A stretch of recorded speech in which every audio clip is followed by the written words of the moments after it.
Hey all, 118 Seth Shadow here. Let's go ahead and get into today's Market Watch. I don't have the updates for this weekend's BCS circuit, so that will come at another time. But safe to say, from what we've seen so far on a number of the tops from the BCS circuit so far, the most consistent has been Natra Swordcraft, and we've seen Machina Bizcraft up there. Those have been the two biggest decks in anticipation, and they overall have the best record. We've also seen Forest, we've seen Dragon, we have seen a fair amount of different tops between all the different crafts. Yeah, I think all the crafts have at least made top 4 in some tournament up to this point. I'm trying to remember if there's one that's missing. I can't think of them off the top of my head. So let's go ahead and get into today's Market Watch. First thing I want to talk about are the new tokens that come out of Set 7. There are 3 of them. We have Assembly Droid, Repair Mode, and then we have the Natra Tree. The thing about these tokens is that they're a bit short in supply overall, especially when it comes to the shipping necessary to actually put these out in the mail, given that they're thicker in comparison to most of the other cards. But also, the other thing I want to talk about are the ratios that you get in a box. I've only opened 4 boxes of this set, but what I saw in it was rather consistent. Ultimately, when it comes to these 3 new tokens, now that we have 12 pack boxes, every single time I've opened a box, between these 3 new tokens, you really only get 5 copies altogether between all 3 of them. So you'll be getting 2 copies to 1 copy of each of these 3 different tokens, which I find to be rather strange, given that these are popular archetypes and they're going to become more popular down the line with newer support. Yet, out of 12 packs, you only get 5 of them as compared to just an even split like a 6-6 among reprints, because the reprint tokens get 7 slots pretty much consistently. So I'm not sure why it was designed like that, where you get less of the new tokens outside of it just being more of a grab to get more boxes, but it really would have been better, given that these are just tokens, if Bushiroad had considered just making more prints of these to, make it more accessible to play these new archetypes, which more focus on these new tokens. That's just a bit that I wanted to talk about with these. I mean, as an example with Assembly Droid, when you take a look, there are only 9 listings on this token right now, and the market price is actually 57 cents. And these tokens have sold as high as $1.50, and their overall volume tends to be in the range of like 20 to 30. We've had some extraneous go almost all the way to 50 sold in a single period. And for those who are selling it right now, there are only 2 listings, actually 3 listings. So there are a fair amount of listings listed at 50 cents. But in terms of those that are giving free shipping options, only 2 of them have that. Otherwise, they're $1 to $1.50 to pick up for just tokens. And so I didn't quite look at the other 2 to compare that, but Assembly Droid is played heavily with Machina Abyss, and Repair Mode's usually used with Machina Haven more often, while the Natra Tree, well, Sword Natural uses that quite a bit, and you need a good amount of copies to play that as well. In any case, that's just my analysis on where these tokens are going, and honestly, we could use more of them. Still on the topic of tokens, though, we also have the Paper Shikigami, which is typically used with Quan. This is only printed in Paragons of the Colosseum, and is also very heavily consolidated right now, with 6 listings and 80 cents as the lowest. Right now, when we take a look at it, we are looking at 99 cents for the high, and when it comes to these low 80-cent ones, there aren't too many quantities among them, and then the greater consolidation tends to be around $1.50 or a high shipping rate for a lesser price. That's where it's at right now. Mono Garnet Rebel, the base form of this card, Despite this deck being a very big contender for this format, right now the regular legendary is lower in price. 17 listings overall with a market price of 10. Oh, but I guess when you take a look at it closer, it is actually more aligned with $10. It seems like we're getting a lot more sellers who are upping their shipping cost while lowering the card prices. And on top of that, a lot of them don't have that many quantities. Like the lowest listing is $5.50, but it has a $3 shipping tag on it, so that's basically $8.50. Then $8.95 with 127, and then the first free shipping option is currently at $10.30.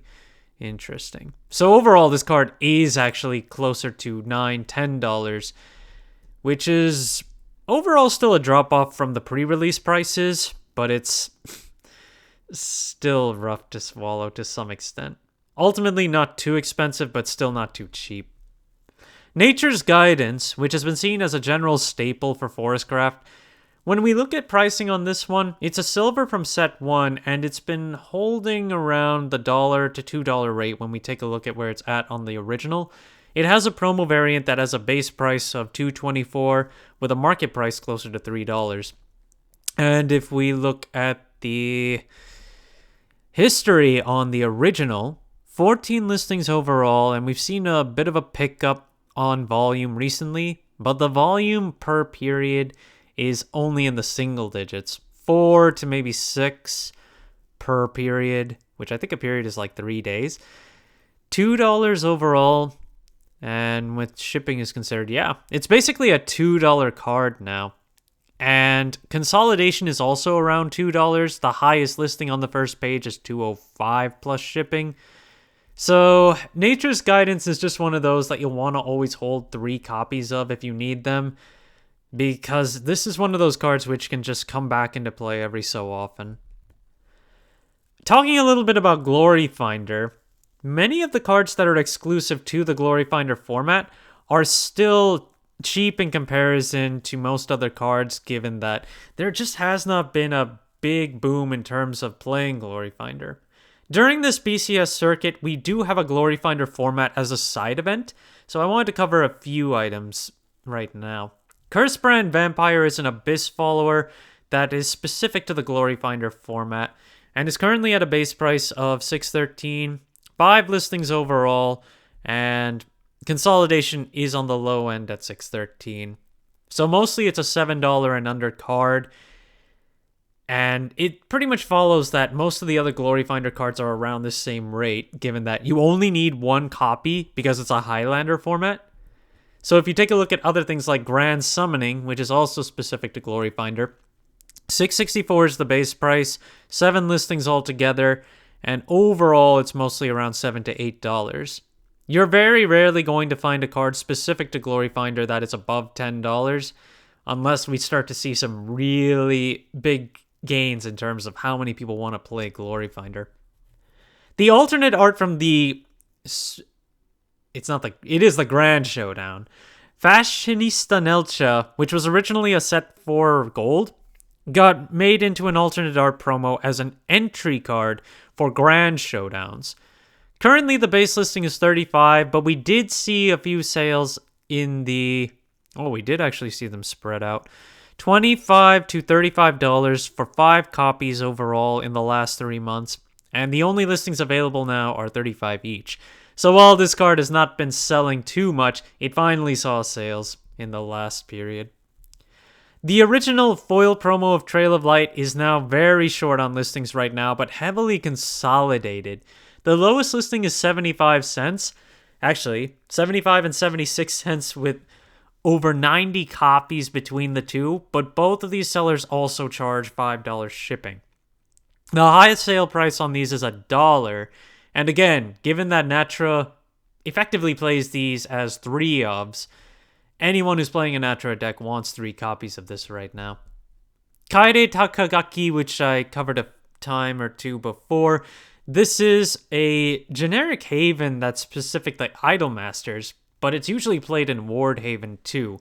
No listings left on the base legendary of this one, and it had a buyout price in the $20 range. It got bought out at that price and is now sold out. So if we take a look at the latest listings on it, it's been selling for $15, and the latest two that sold were $20 and $23. So for Ward Haven, as I mentioned, it's a great card, and in general, it's just really nice for Haven, given that it's just an auto banish with Ward, and then if you're really behind on life, it sustains you. I can see why people want to pick this card up, but at $20, that is pretty hefty, because I don't see this as just a shoo-in to most decks unless it's Ward Haven. Whispers of a Dream. This one is a gold from Idol Masters, but it typically gets played in more Control Abyss variants, and I could see it get played more often in the next format with the 2-cost deck. $1.54 is the lowest listing here with 13 listings overall and a market price almost at $170.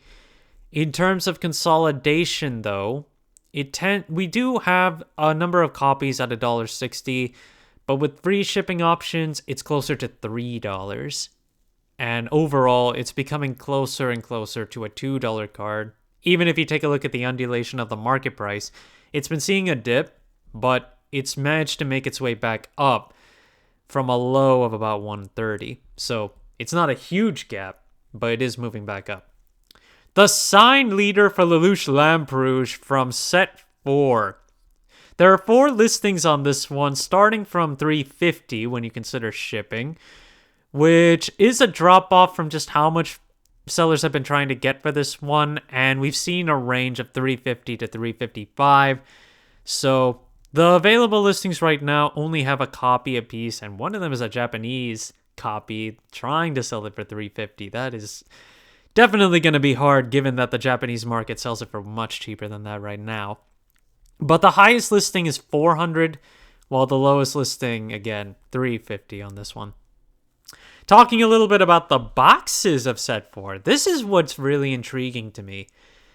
Set 4 does have some good stuff in it, along with the Code Geass collaboration, but even with that, it's surprising to see that the box prices have been holding far better in comparison to any of the other sets. The lowest listing on TCG Player is now $71, and while the market price has seen a drop-off from November, it dropped off only by about $4. The market price is still $53, just around there. And in terms of consolidation, it's a pretty solid $70. As for how it's selling more recently, because the market price is rebounding, we did see 2 sales at 68 and 63, but for the most part, they've been selling for 45s. In any case, so I guess we're mostly in a state of whether or not buyers really just want to try and get into the collaboration. But there are a number of decent cards for Forestcraft in here that you'll definitely want to make sure you grab. And for Ramp Dragon, this is also a really good set. In comparison, though, we have Omens Eternal, which has 4 listings as well, but a lower base price of $52 per box.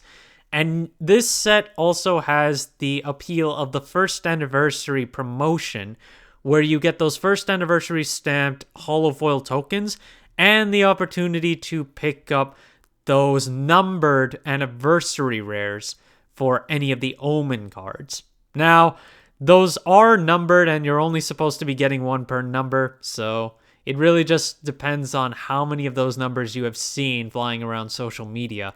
Right now, there aren't as many boxes of this one on the market, but they range from 52 to 61, which is a far lower range than Set 4 right now. And our last card for today is Humpty Dumpty, where the base one, well, it has 2 printings, which are the original silver from Set 3, and you also have the Open 8 preview stamped one, which both of them are easy pickups right now with over 20 and 40 listings and market prices at $1 or lower.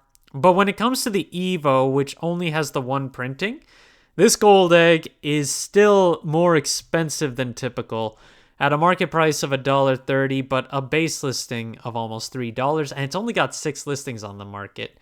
Fable did get some new support with Set 7, but I don't think it was enough to really bump it up that high in terms of mass playability. Despite that, though, considering that this card is used pretty often in Fable Egghaven, those who want to continue trying to play that definitely want to pick this card up. Thank you guys for watching. If you liked the video, please like and subscribe if you haven't already, and I will see you guys later.